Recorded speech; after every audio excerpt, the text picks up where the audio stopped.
In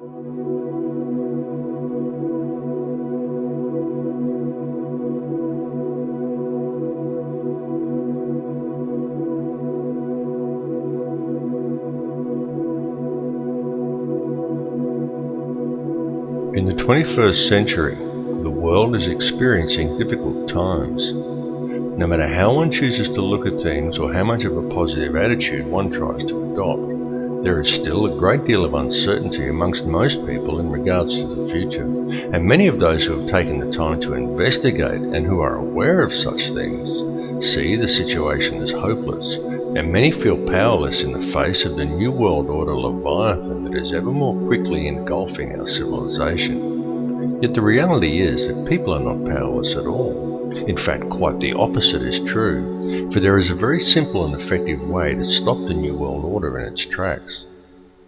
Let's be honest about it. The system that we live under is corrupt. It's rotten to the core.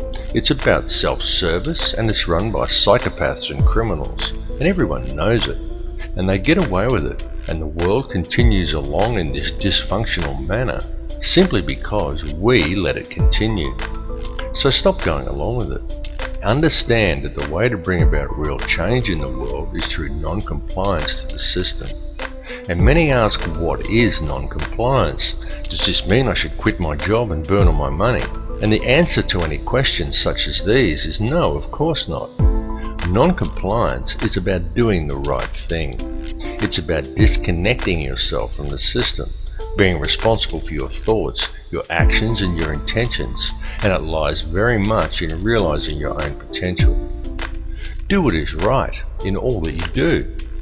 Realize your connection to others and think humanitarianly rather than economically. Don't base your life on the collection of useless trinkets or on social status. Do what is right in your heart. And doing what is right, understanding whether what you are doing is the right thing or not, is not something you have to decide. It's something that you already know in your heart if you would just look and be honest with yourself. If you are doing something that you need to justify to yourself within a dialogue, then chances are that you're doing the wrong thing and are simply trying to talk yourself into allowing it. You know this. Knowledge of it is within your heart. You just have to look and you will find it. Understand how the energy works.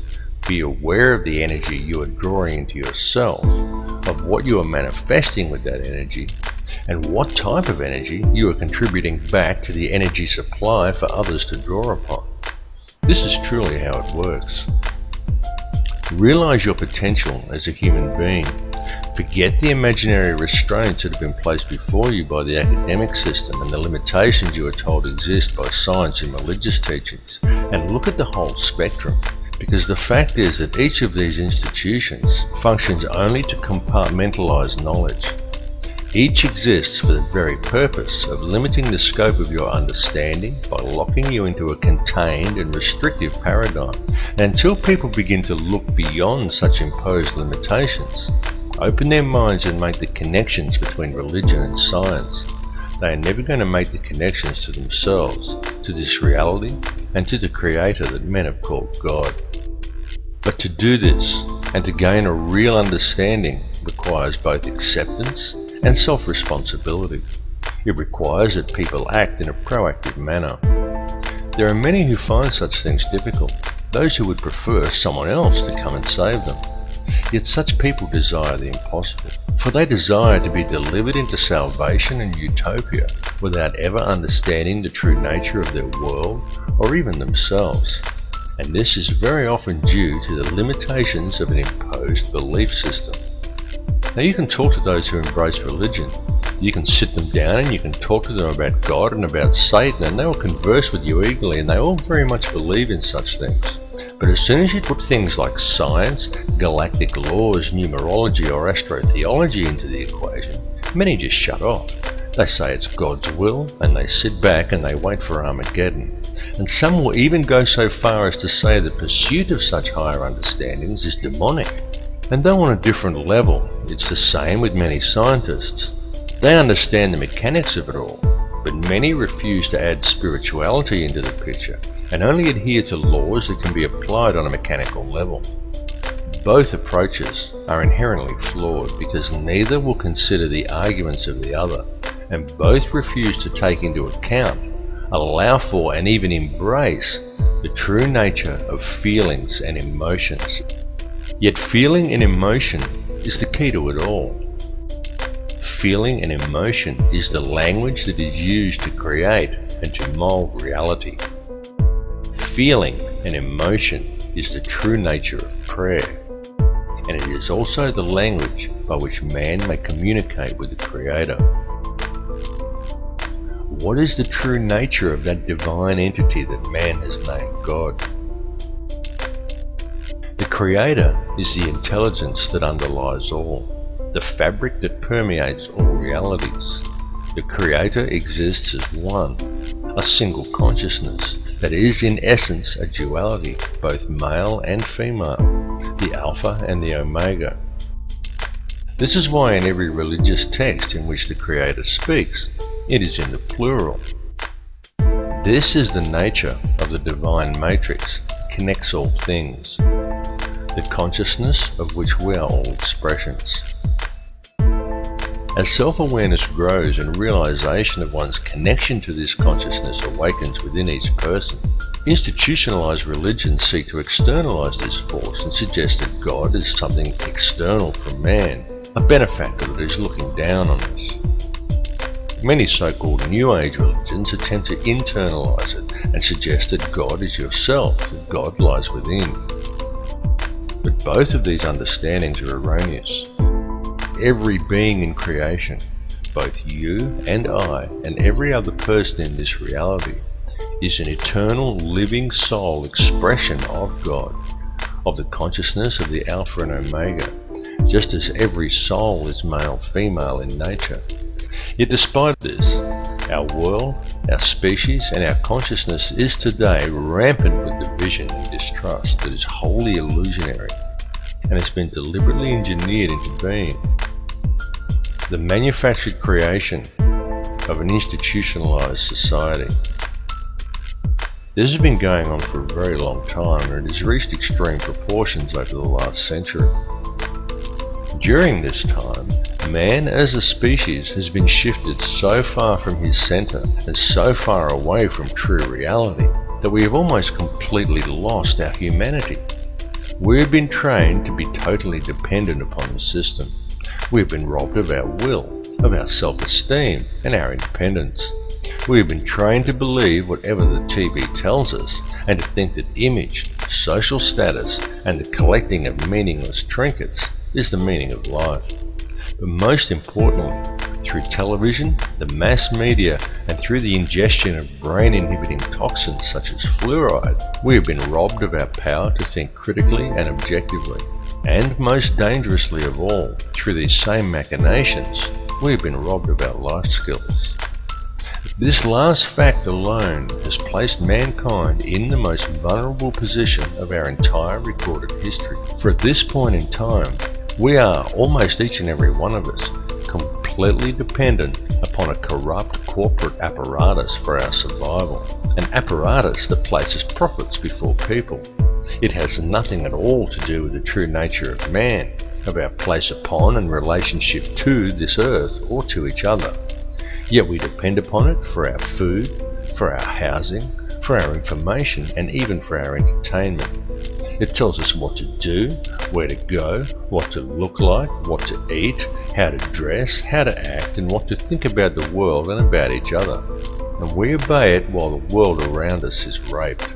And if this corporate apparatus were suddenly to fail or shut down, every supermarket shelf in the world would be almost completely empty, and every resource we take for granted as being on hand for our daily lives would be depleted in a matter of just 3 days. And what then? Because if a person from almost any level of modern society was suddenly to be left alone to fend for themselves, there are very few who would be able to survive.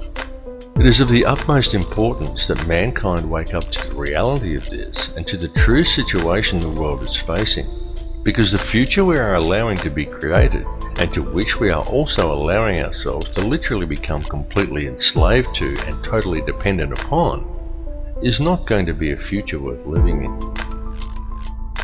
What is required to fix it is for people to re-establish themselves as human beings and get back in touch with their humanity. Take control of your own life. Start growing your own food and take responsibility for yourself and realize and accept your connection to others. 120 years ago, a situation such as the one we are now in would have been unthinkable. So why then is it so prevalent today? It's because it has been done by design. The reason is that we are being set up. And I don't tell people this in order to scare them. I tell people simply because it is important they become aware of it, as it is a situation that can still be rectified once people become aware of the truth. Now there are many who choose to blame different groups for this. They claim Zionism is to blame, or it's the Bilderberg Group, or it's the international banksters and the money system that's the root of the problem. Yet the truth is that all of these things are merely differing mechanisms of control that are all interconnected. Certainly the money system is the head of the snake that's used to control it all, including the people.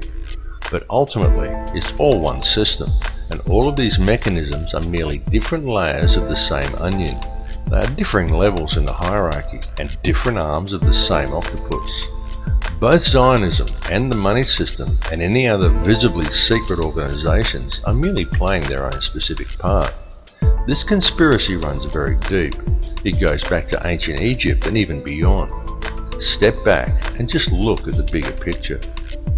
As I've repeatedly said in other films, there is a ruling bloodline that exists on this earth. It is very old and it has always ruled the earth. It is to this bloodline that the Bavarian Illuminati appears to have allied itself with some 230 years ago. This ruling class is known by many as the Sun Cult, and there is good reason for this, as it still carries out its ritualistic worship of Amun-Ra in the world today. It does this in full view and has even hijacked other faiths to do it. Unbeknownst to the members of these religions, one purpose in doing this is to use these people to help channel the energy required to control this reality. There have been a great many people involved in this bloodline, both genetically and ideologically, and it is the upper echelons of this ancient sun cult who ultimately sit at the top and steer the ship of state. If the truth be known, there is already one world government in control of this planet. It's just that it's hidden in the shadows and governs the world through covert methods. The three most prominent of which are by controlling the flow of the world's resources, its manipulation of the global money supply, and most importantly, through the control over the flow of information.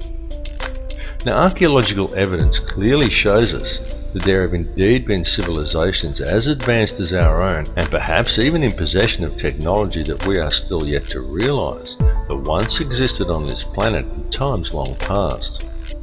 Archaeological evidence also clearly shows us that many thousands of years ago, the Earth suffered some kind of catastrophe. In fact, there have been several.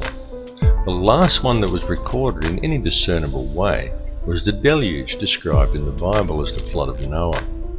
The deluge did take place. It's recounted in many cultures, some going back even further